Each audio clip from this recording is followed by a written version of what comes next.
Okay, isa pa. Pag may nagsagot pa ng isa. Okay? So, very good, no? Ang sagot dyan is 1.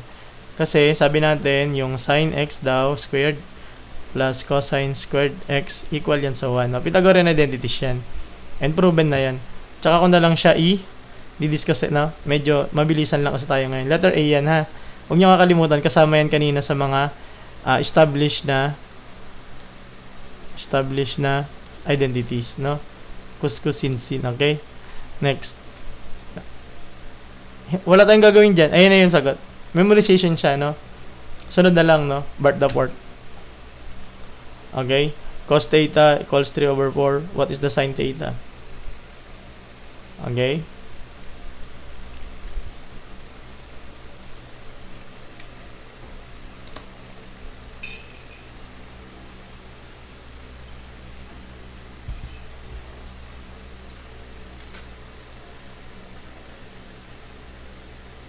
Sunod na lang, no?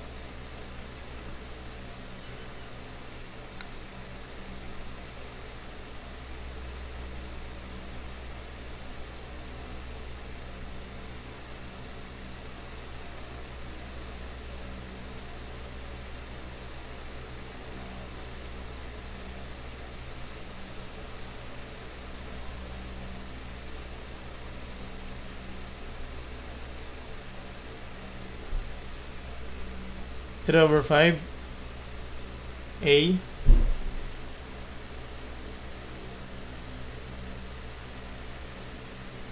isa pa.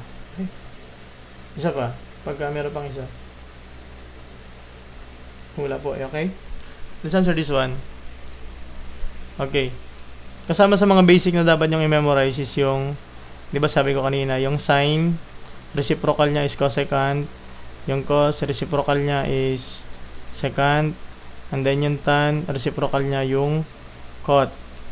Ngayon, yung tan natin, sinabi ko na kanina, equal yan sa sin over cot. Sin over cos.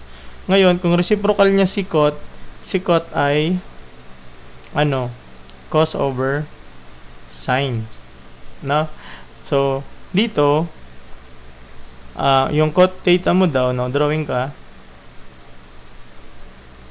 tin theta mo, no, bakit ko to nilagay, itong mga to?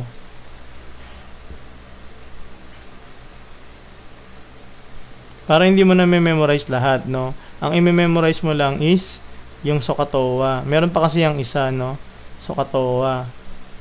Okay, ngayon SOHCAHTOA siya, 'di ba? Ngayon, kung makikita mo to, cot theta is equal to 3/4. Wala naman yan sa SOHCAHTOA. So, ang gagawin mo, yung reciprocal niya na lang. No? Yung reciprocal nito ni tan, kunyari ganito, cot theta mo daw, no? Pag sinabi mong cot theta 3/4, imbis na TOA, magiging iba na yan siya, kabaliktaran naman. Cot adjacent over opposite naman siya. Very good, no? Ma'am or Sir QWERTY. Ganun na siya. Ayan, COSHCAHTOA. Yan siya, no? Hindi ko kasi memorize yan, no? Hindi ko memorize yung COSHCAHTOA, no? COSHCAHTOA ba? Ano ba siya? COSHCAHTOA. Yan. Hindi ko nakasama na sa memorize ko yan. No? Pero kung memorize niyo yan, better, no? So, yan siya. So, ano daw yun? Pag cot, ito siya, adjacent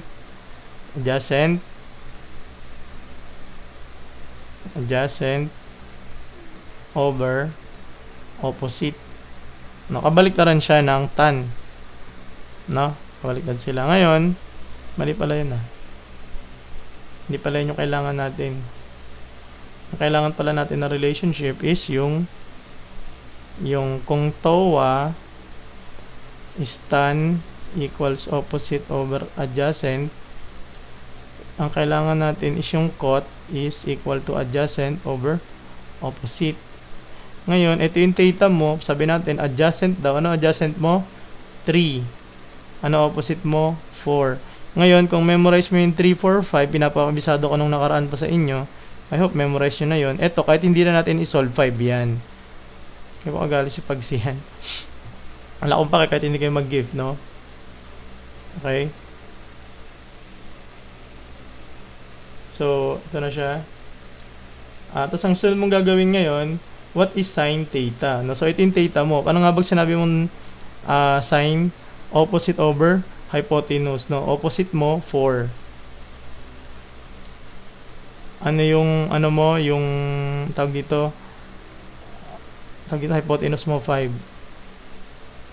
Okay, so magiging 4 over 5. Letter B. Okay. Pwede rin sa calcu kung merong calcu, no? Okay. Ay, kamusta? Ano sabi? No? Anong mag-gift ng gala? Wala akong pakialam kahit di kayo mag-gift, no? I-block ko pa kayo eh. Okay? Ayun, kita na kayo. Hirap ako sa yun. Sunod na lang, no? Any advice pa sa magti-take ng board exam for engineering? Bukod syempre bukas pa. Kamusta mo ako sa kanya, no? Miss kay si tita eh. Okay? Sa mga magti-take ng engineering is, ito na lang yung tumatakbo kasi nakailang exam naman ako, no? Pasa na ako master plumber, pasa na akong LPT. Take na ako ng CL, hindi naman ako pumasa. Anong tawag dito? Mag-review. Ay, student. Medyo late na. Oo nga, may turo pa ako mamaya, Sir Pao. Tawag dito.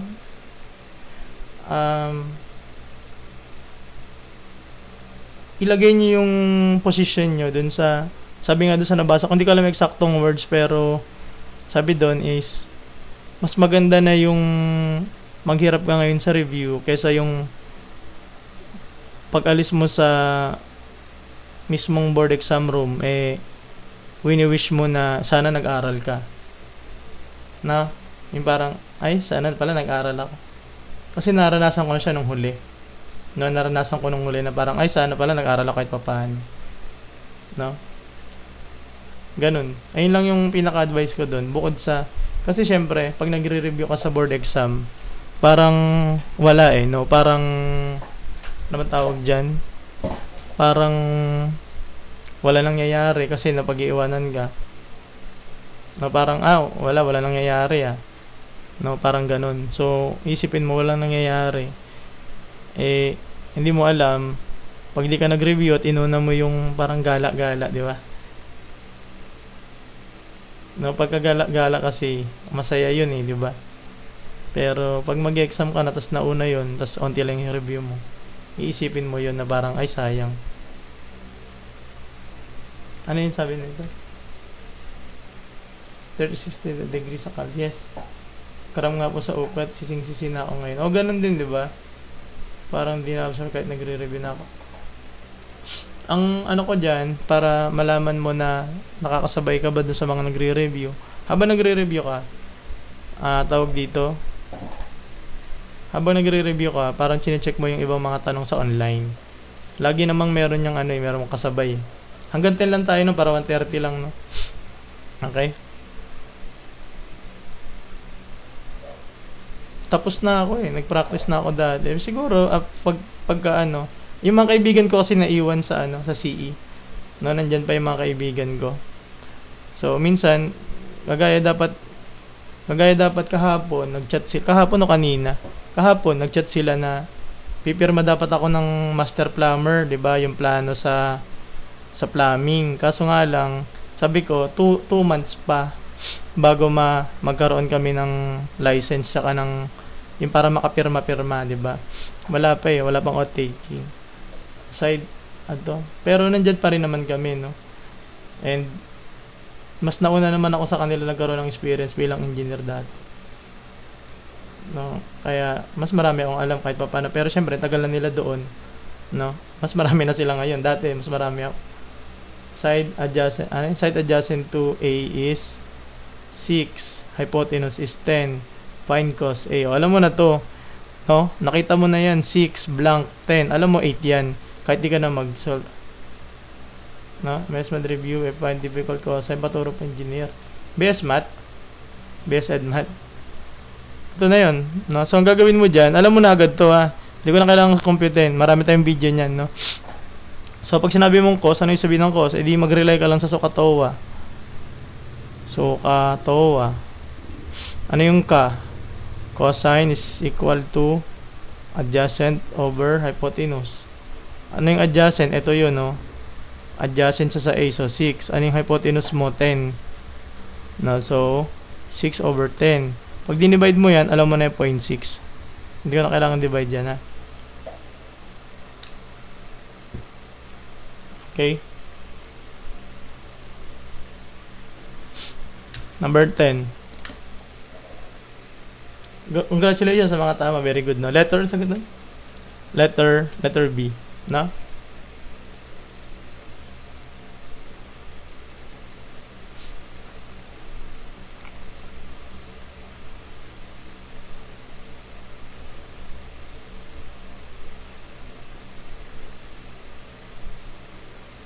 Sir pa, hirap nga. Kala ko babagsak ako. Kala ko ang gantin lang. Hindi ganyan, mahirap magturo yung tita. Hindi ganyan magturo. Mahirap yun, matindi ang lesson dun. Bumagsak ako dun, alam mo kung bakit. Hindi naman na bumagsak, muntik lang. Sa ABR kasi, no? Sa TIP kasi may mga ABR, no? Audio. Tapos, nahiligan niya nung time namin magpunta doon sa ganyan, sa ABR. No? Ito, ABR. Lagi ako natutulog dyan pag nandyan. Sobra, pag na-aircon na ako, nakakatulog ako eh. Finals na. Yung finals, kada quiz mo, parang final exam yan. No? Parang bagsak-bagsak ka dyan. Ang lesson namin nun is parang, ano yun? Yung, basta yung mga, yung bumubunot ka kunyari, ano ba yan? Basta probstat. Hindi ka bumagsak. Magdonate na ang dugo. Di ba, maging anemic ka. Basta may donate ka dugo. Aircon na, probability. Delikado yan eh, ganyan. Lahat na de-aircon na, syempre TIP eh. Mahal yan eh. Di ba? Yung x mo ito, so pag sinabi natin cos x is equal to so katawa ka, so katawa. Okay? Ko ka, ko. Ito. Edi adjacent ay cosine is equal to adjacent over hypotenuse. Ngayon, ano yung adjacent mo? Ito. Ay, di ba equal yan dyan sa 3 over 5?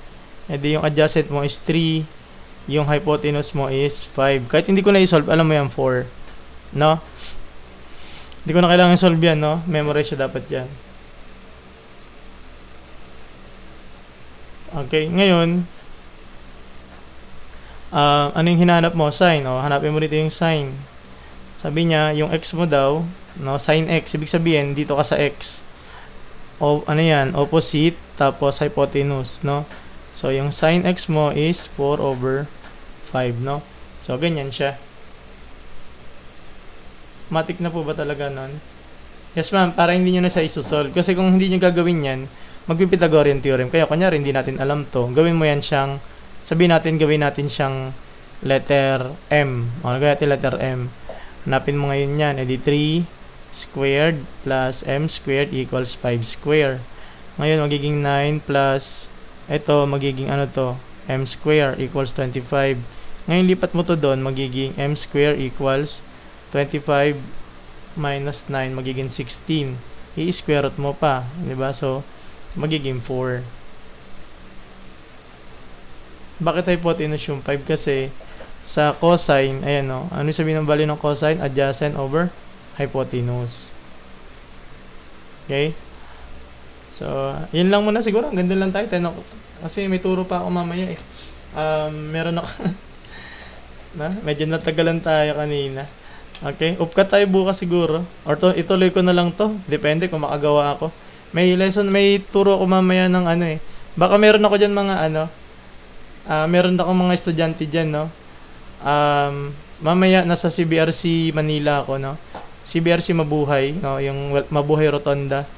8 to 5, Math Majorship ang tuturo ko. Math Majorship. Tapos, yun lang, no?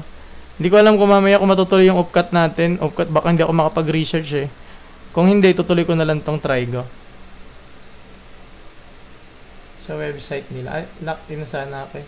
Sige, last item. Tandaan nyo anong oras tayo, hindi ko pa sure eh.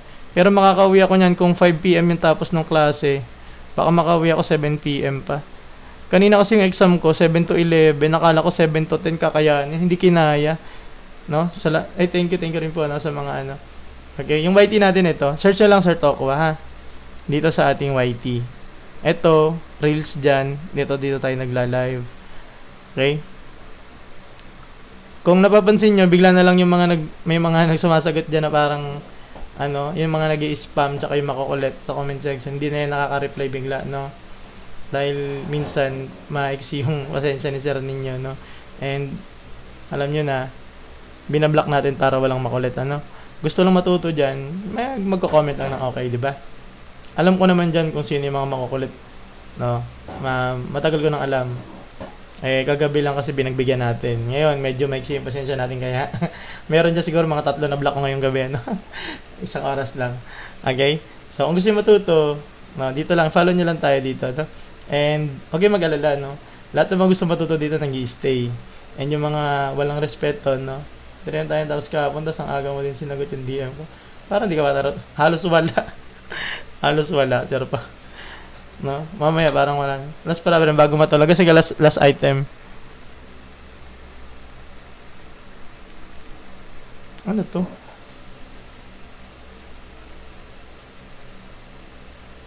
Paano po malaman na 4 yun sa last question? Hanapin nyo doon sa channel ko yung dito yung, may tawag kasi ako dyan na Pythagorean triples. Pythagorean triples. Pagka nakita mo 3, 4, tsaka 5, alam mo na yan na side dyan ng right triangle. Kaya kahit hindi ko i-solve, alam ko na 4 yun.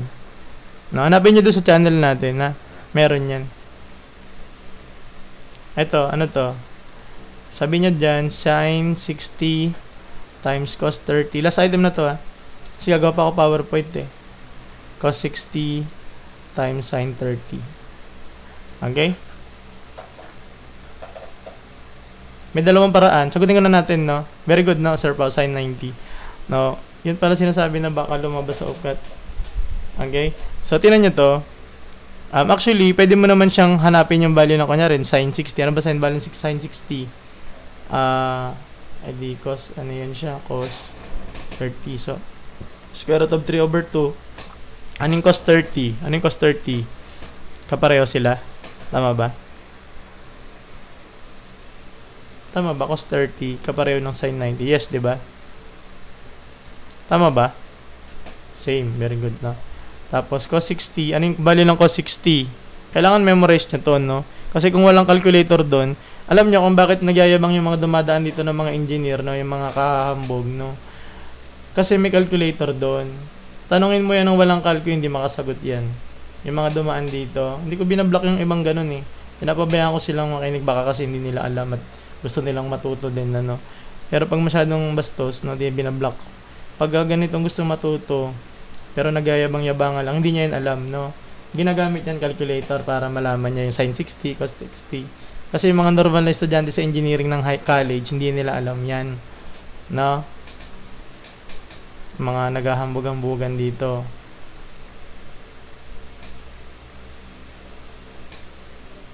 Nick? Ito si Mizzy.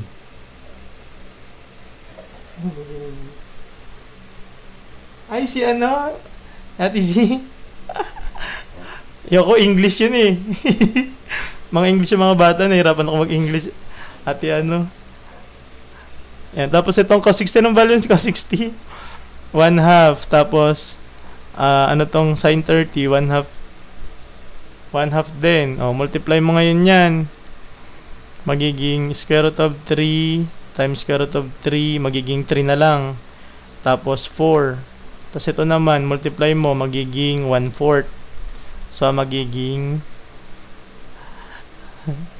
Mga English na yung mga bata ngayon, sila baby ears, hirap turuan, ano, English. Dugo tayo dyan, no? Ba't napunta ko dito, katapos na ng exams. Congrats, no? So, sagot dun is 1. Okay, ngayon, ayun yung isang paraan, no? And yung isang paraan dyan is yung tinuro ko kanina. Ewan ko kung naabutan nyo yun. Basta ang pangalan nun is yung sign, kunyari, 30 plus 60, magiging ganito yung kalalabasan niyan. Kasi yung pagka-sign, tas may plus, 'di ba sabi natin, sin. Wag natin, lagyan natin ng space, no? Cos, sin. Kung plus yan, plus din. Ngayon, lalagay mo to dito, lalagay mo to dito, tapos ito naman, lalagay mo dito, 30, lalagay mo rito. So, pareho na sila. Tama ba? Or ito yun siya. No?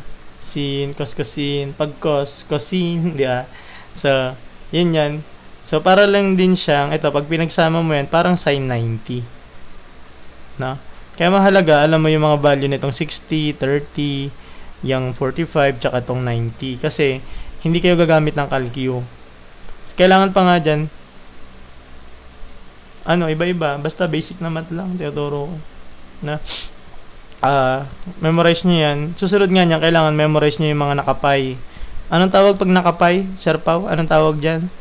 Pag yung naka-radian, no? Pag naka-radian, yan, dapat memorize nyo rin yan, radians, no? Kailangan memorize nyo rin. Hala, thank you. Thank you, Ate Z. Ikutin ko po, no? Maraming salamat. Paano na tayo? Pa-exit na tayo, no? Bonus, ayan na lang, no? Okay, so, yun lang guys. Maraming salamat, no? Welcome. Sa mga estudyante ko mamaya, na nandito pa, no? See you tomorrow, 8 o'clock. And, ayan, thank you sa mga nag-follow sa atin. Naka 100 pa na followers tayo, man. Thank you sa mga nag-send ng gifts. Thank you po. See you everyone. Follow ko si Ate Z. Okay, thank you po. See you tomorrow, kung kaya. Kung hindi, matutulog na lang ako. Kasi halos na pa akong tulog, eh. Gawin ko lang yung PowerPoint namin, ha? Okay? So, yun lang. Maraming salamat. See you. Thank you, Sir Bob. Yes, every night tayo nagla-live, no? Piliin nyo lang yung oras natin, 9, 10, 11, or 12, or 1 o'clock ng umaga. Yun yung start. Tapos yung kung anong oras matatapos, depende kung ano yung oras, yung ilan, kung anong bet ko, no? Kung medyo may mga dumaan na mga mayayabang, no? Mabilis tayo nag-off na ubos yung ano natin, na. Yun lang, guys. Thank you, everyone. See you.